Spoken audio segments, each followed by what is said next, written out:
So, as we all know, there's been a lot of talk recently about a possibility of a second referendum coming about recently, primarily, ironically, because of Nigel Farage's comments. So, here's the big question, and here's a really good article, and I agree with a lot of these points about it. Basically, 10 points to win the next referendum. However, one of the big things that we need to tackle is a lot of these arguments are almost arguments from emotion, like the sovereignty argument. That's very much like an emotional argument. That's the hard part. You've got to try and sort of, I suppose, crush with a lot of these guys, but well, that's the thing. That's a different conversation. These sort of does play into it. So, number one, leadership. One of the casualties of the Brexit politics has been the further erosion and respect of mainstream politics. The new leaders of a pro-European drive need to unilaterally be untainted by standard party politics. Sorry about that. Arguably, the most powerful figure on the anti-Brexit scene is Scientists for EU founder Dr. Mike Galsworthy. Low on grandstanding, high on impassioned articulate.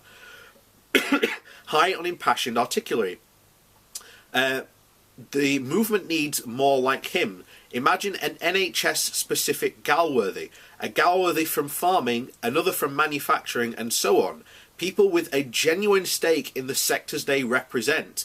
People who speak for people and not parties. That would be, I think, an incredibly good idea.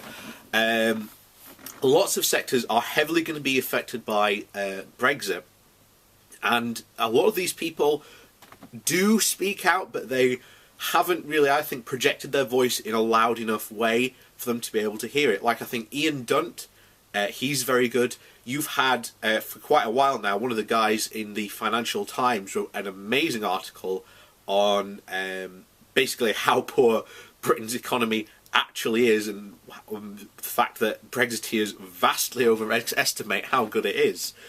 So, point two. Project Economic Fear. Drop it.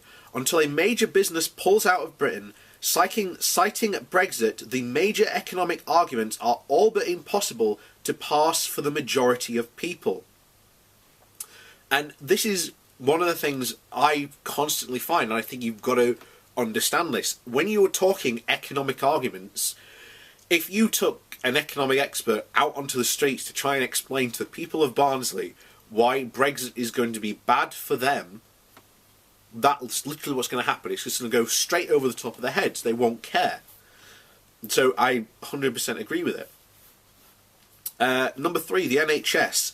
This is the gift that keeps on giving if you're against Brexit.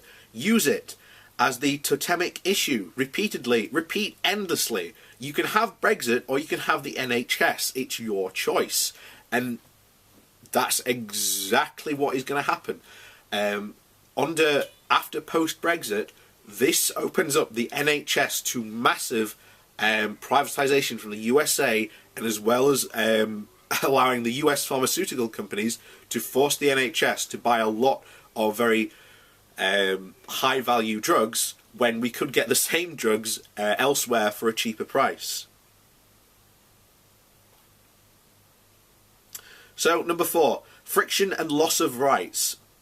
Forget catastrophizing about the country and focus on the intensity of issues like customs duty for holidaymakers. This is one of the things that should have been, I think, done during the last referendum. Literally, one of the most effective things they could have done was a line at the airport and saying, post-Brexit Britain. With all, that these are like the UK holidaymakers at customs, and that's what it's going to result in. That would have been highly, highly effective. Number five, chlorinated chicken. Focus on how the EU single market rules protect us from eating, from eating just, crap foods, basically.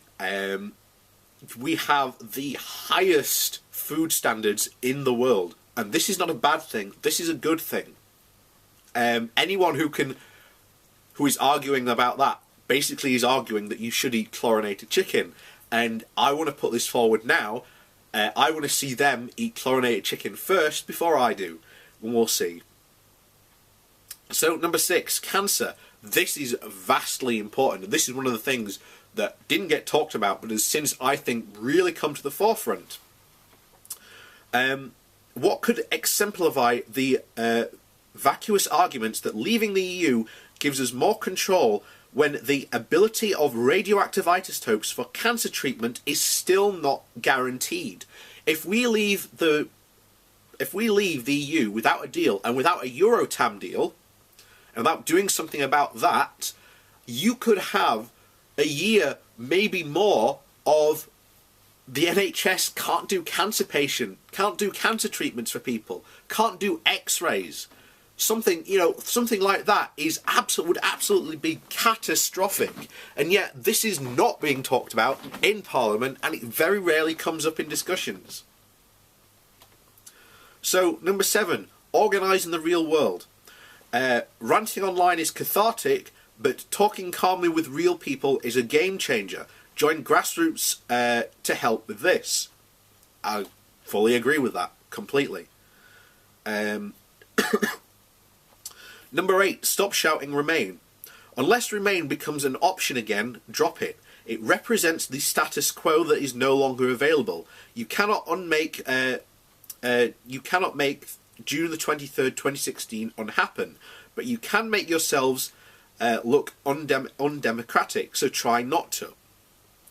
So this is one of the big... Well, I'd argue against that. I'd argue that when you look at all these arguments, and you look at our position now in the EU versus what we will transition to, where we will gain nothing, we will lose so much but gain nothing from it, that you've got to ask the point of why are we leaving? And I often ask that question of why are we leaving?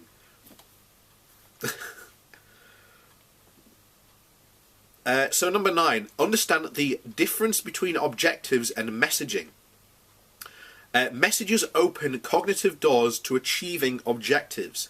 A 25 tweet thread about the complexities of various trading relationship options may well be true, but data is not a message. And this is, again, a massive point.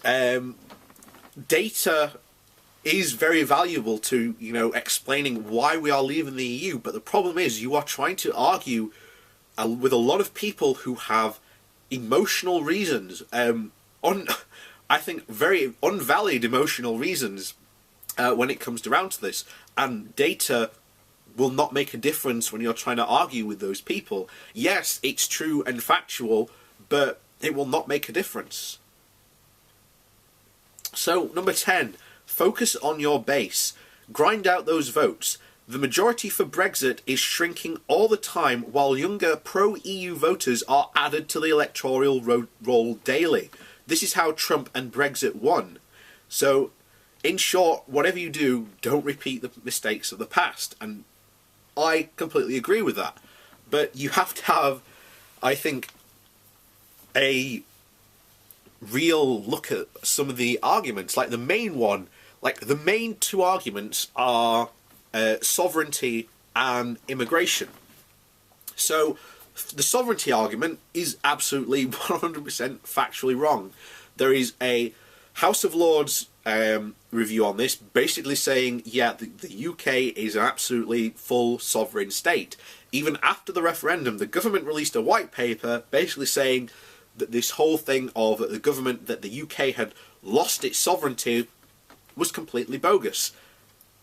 We have never lost our sovereignty at all. The problem is that a lot of people seem to think, oh, that we have. And here's the thing.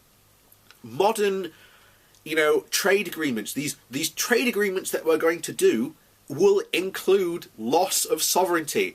To get by in this modern world, you have to accept that to work together you have to accept some loss of sovereignty.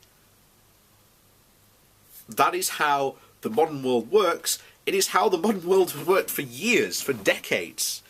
Even before we entered the EU. But, they don't seem to care. Immigration is another fantastic one. In reality, immigration is not an issue. Now, I know I've probably triggered a lot of people by saying that, but immigration only becomes an issue when you get people like in the Conservative Party, the BNP, UKIP, start complaining about immigrants. Immigrants add a lot to this country. They add a lot in. They pay more in tax.